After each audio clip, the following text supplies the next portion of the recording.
Hello, I'm joined today by Phil Andrews, Regional Director UK and Ireland for Red Hat.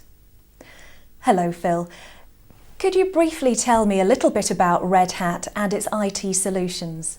Red Hat are a global leader in the open source software industry.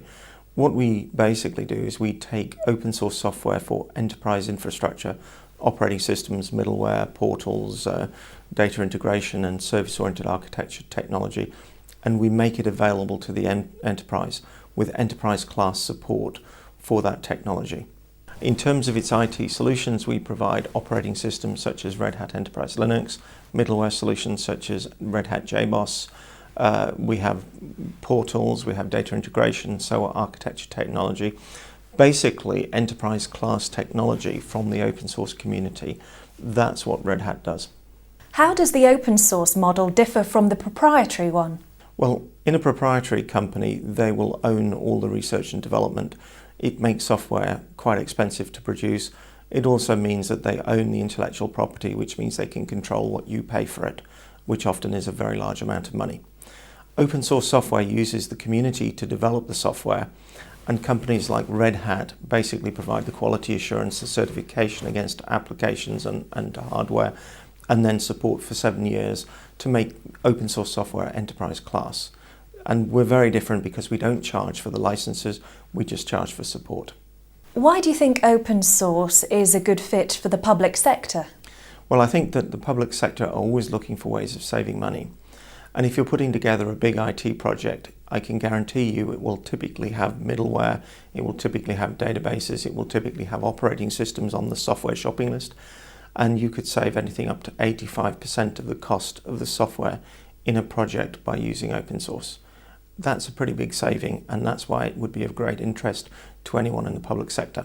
How can organisations realise the significant cost savings that are promised when taking the open source route?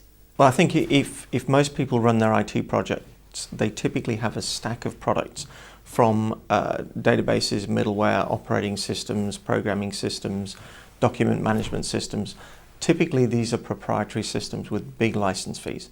When you start the project, have a look at the architecture, have a look at the shopping list, and check which of those components could be easily replaced by open source. Could you give some examples of public sector organisations that are already benefiting from Red Hat solutions? There's Transport for London.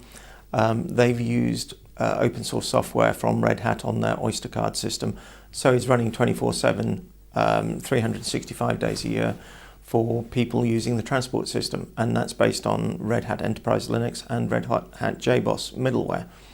AQA, managing all of the curriculums, the development of the curriculums, the sharing of the information among a community of some 35,000 lecturers and teaching professionals. Their whole operation is run on JBoss middleware, providing a complete portal system for their community to work with. And finally, Camden Town, that have integrated their service-oriented architecture using Red Hat products. All have saved significant amounts of money. Public story on Transport for London is approximately 80% saving on the software costs. And what's the future for open source in the government sector? Well, I think it's a very big future given the amount of money that could be saved. But typically the savings are based on new projects run or areas where a license renewal is needed and then migration could be done. But open source covers databases, operating systems, document management, middleware, business intelligence. There are many areas now that business open source, professionally supported open source is available to the government. And the government has made an initiative in February from the Cabinet Office to make open source a very big part of its strategy. So I think the opportunity is huge, but it really demands the people designing the projects to take a look at this, put it into the architecture and realize the savings because they are huge.